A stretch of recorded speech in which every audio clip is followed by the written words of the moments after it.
il est venu en août. En août, si je ne me trompe pas, 2019. En août 2019, et quand il est venu, il m'a demandé de voir les enfants. Il m'a appelé. Il n'avait pas mon numéro parce que j'avais changé de numéro. Il a appelé ma petite sœur Anna. Il avait toujours le numéro de Anna.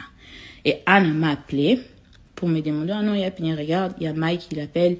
Il veut t'avoir au téléphone parce qu'il veut parler avec toi par rapport au garçon. Tu veux que je passe ton numéro ou pas? Je lui ai dit, non, il n'y a pas de problème. Passe le numéro. Et c'est comme ça qu'elle a passé mon numéro. Mais avant qu'il ne m'appelle, moi, je l'ai écrit. Moi, je l'ai écrit parce que moi, j'avais toujours son numéro par cœur. Je connaissais toujours son numéro par cœur. Je ne l'avais pas enregistré dans mon téléphone, mais je le connaissais par cœur. Je l'ai écrit un message, j'ai juste dit tout simplement, tu me cherches. Et c'est comme ça qu'il m'a appelé. Oh non, je suis à Dallas. J'aimerais voir les garçons et tout ça, tout ça. Et comme les garçons étaient déjà, ils étaient déjà à la crèche, je lui ai dit, ok. Et moi, je travaillais aussi dans cette même crèche. Je lui ai dit, ok, nos programmes sont un peu compliqués, mais tu peux venir pendant ma pause, pendant que nous sommes à la crèche, parce que je voulais aussi que le premier rencontre soit une rencontre publique, ok, dans le public, au cas où il y avait du désordre, je voulais que ça soit en public. Et c'est comme ça qu'il est venu à l'école avec notre ex-parrain de mariage et avec l'un de ses, je sais pas, l'un de ses amis ou je sais pas le gars. Et ils sont venus à l'école et il est entré. Il a rencontré Zion pour la première fois en août à la crèche. À la crèche. Et il a vu Shadai et tout ça, tout ça. Et c'est comme ça que notre ex-parrain de mariage nous a demandé, je sais pourquoi j'explique ça. On va chuter dans la cagnotte. Je sais pourquoi je vous donne un peu ces timelines.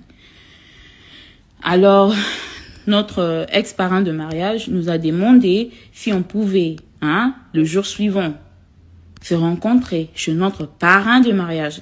Là, suivez bien.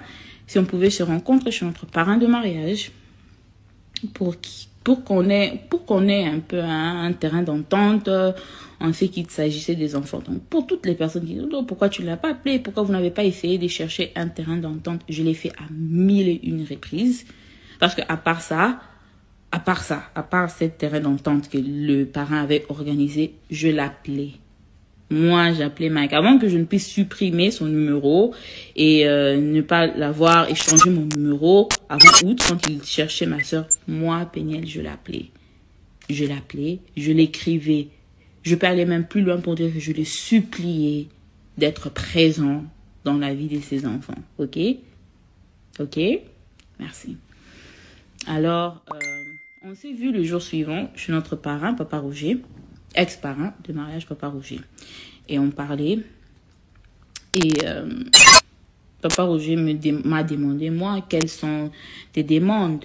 Et qu'est-ce que tu veux de Mike et tout? Moi, j'étais claire. J'ai dit que je veux qu'il soit présent physiquement et financièrement dans la vie de ses enfants. Parce que, Tilelo, à part $40, au moins qu'appelle ça Shadai école, na crèche wana, le jour qu'il l'a rencontré pour la première fois à la crèche, à part $40 wana, Tilelo, je dis bien juste aujourd'hui, même 100 francs, il n'a pas sorti pour ses enfants. Et Mike, vous aimez trop dire que Péniel aime tout exposer. Moi, j'expose pas. Moi, je me défends, ok? Parce qu'il y a des gens qui passent et qui disent tout ce qu'ils veulent dire, ils racontent. Même avant même de parler de l'infidélité, il y avait des photos de Mike qui circulaient sur l'internet que ses ex-copines avaient exposées. Et tout le monde pensait que parce que c'était moi l'épouse, que c'est moi qui avais exposé les photos. Donc cette communauté m'a harcelé, m'a attaqué à plusieurs reprises pour des choses qui n'ont rien à voir avec moi. Moi, quand je parle, quand je réagis, c'est une réaction. C'est pas une action. C'est toujours une réaction et je ne réagis pas à tout. Je réagis à ce que je pense est important.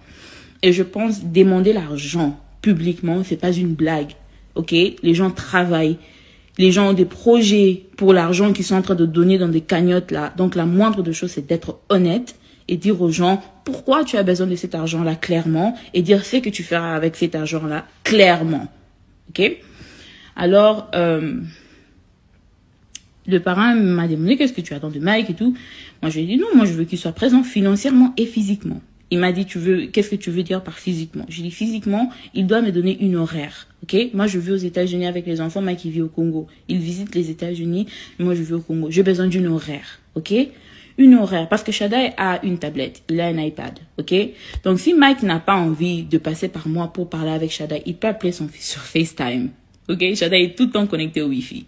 Il peut l'appeler sur FaceTime audio, il peut l'appeler sur FaceTime vidéo.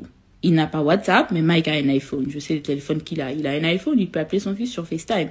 Alors, je lui ai dit, je veux qu'il me donne une horaire, les heures où lui, il sera disponible, où Mike sera disponible, ok? Et moi, je vais matcher ça avec l'horaire de Shaddai. Comme Shaddai, il part à la crèche et moi, je travaille.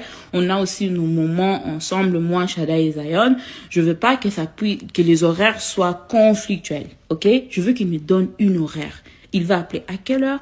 Il va visiter combien de fois l'année? Parce que quand les gens ne savent pas, ils ne sont pas là. Quand Shaddai me pose des questions, il me dit quand est-ce que je veux voir papa?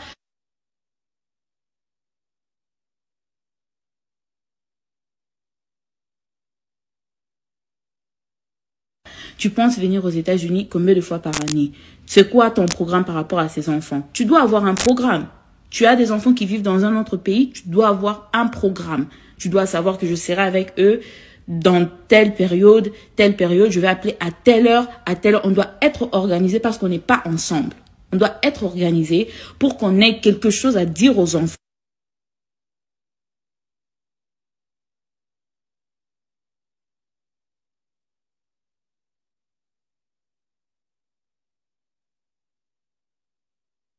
J'ai demandé une horaire et j'ai demandé aussi qu'il soit présent financièrement pour ses enfants.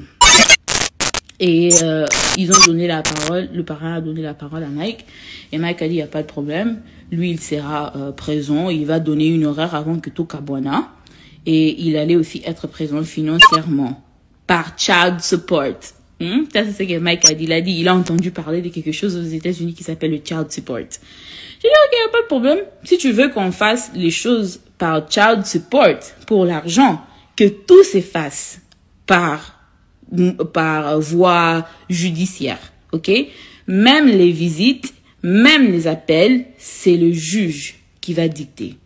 Parce que si tu ne veux pas qu'on ait un terrain d'entente entre nous par rapport à l'argent, moi aussi je préfère pas que ce soit par moi qu'on va décider les visites, que le juge décide et que le juge trouve bon comment on va le faire, ok? Et c'est comme ça que le parrain a dit, ok, si c'est comme ça que vous décidez, je dis non, si c'est ce que lui il veut, hein, parce que moi, je vais pas exiger comment je voulais que cet argent soit remise et je vais pas exiger comment les visites. J'ai juste voulu une horaire. Alors, c'était un peu ça et les parents ont dit, ok, on va entamer le processus de child support. Mais en attendant que le child support entre, Mike, tu dois quand même être présent financièrement. Parce que les child support, c'est pas les alliés pendant tu vas pas aller appliquer aujourd'hui, on te donne le child support demain. Non. Il y a plein de choses qu'il faut vérifier. Et c'est comme ça que le parent a dit que non, Mike, en attendant, tu dois toujours faire quelque chose pour les enfants en question. Et c'est moi qui ai parlé en ces moments-là parce que je connais Mike. Je dis, papa Roger, Dieu m'est témoin. Je dis, papa Roger, si Mike doit envoyer l'argent pour les enfants, hein, je ne préfère pas que ça vienne directement chez moi, que les transferts se font en mon nom et que les transferts se font à ma banque. Comme vous êtes là et vous avez joué comme intermédiaire dans cette réunion, que l'argent passe par vous. Que Mike vous envoie, vous, papa Roger, l'argent et que vous m'envoyez moi payer l'argent. Et je l'ai fait parce que je connais Mike. Je voulais me protéger. Mike Aramutabanko, il peut t'envoyer $50 et te dire qu'il a envoyé 500. Et il n'y aura aucune preuve. Alors, je n'ai pas voulu que ça passe par moi. Et les cas, et pas Moutoumsousou, quelqu'un qui est neutre. Quelqu'un qui était neutre. Pardon? What, papa? Can I get my iPad yet? I'll come check if it's charged. I don't think it's charged. Is it charged? Un instant, s'il vous plaît. Is it charged? I think yes. I'll go to my room. Okay. Go play with Zion. I don't care. J'ai voulu que ça passe par un moyen intermédiaire. Quand je fais l'émission sur YouTube avec Maman Trésor, je vous ai dit qu'il y a plein de détails que je vous ai pas donnés. Donc là, je donne quelques petits détails juste pour chuter sur la cagnotte. Ok? Alors, je dis, je voulais que l'argent passe par Papa Roger. Et aussi, ok, et aussi, pendant cette même réunion-là, Papa Roger avait Zion dans ses mains et il a mis sur sa jambe. Il a mis Zion sur sa jambe. Et Mike a posé la question. Calculez bien, août, hein? On est en août. Zion est né en février. Donc en août, il a combien de mois? February, March, April, May, June, July, August. Ok? Donc en août, c'est un peu tôt. Mais en août, Mike a posé la question, pourquoi Zion n'arrivait pas à redresser son dos et pourquoi il n'arrivait pas à s'asseoir. À chaque fois qu'on le mettait sur la jambe, il avait tendance à faire genre, comme si Azokukaku, il n'arrivait pas à soutenir le poids de son propre corps. Il n'arrivait pas à s'asseoir. 6 mois pour d'autres personnes. Et puis c'était fin août aussi. C'était fin août, début de septembre, quelque chose comme ça. Je sais pas la date exacte, mais je sais que c'était août-septembre parce que les enfants avaient déjà commencé à la crèche, ils avaient déjà commencé l'année scolaire. Alors, il a posé la question, pourquoi Zion n'arrive pas à s'asseoir et tout ça, tout ça. Et c'est la toute première fois que j'ai mentionné le problème du retard et du côlon. Et ça, c'était juste un simple constat de ma part, ok? Parce que Zion, ils ont confirmé chez le médecin quand il avait 9 mois que c'est effectivement un problème des colonnes. Ça, c'était un constat que moi, j'ai fait moi-même, ok? Et puis, je les ai expliqués. J'ai dit, non, je pense qu'il a un retard. Il a un retard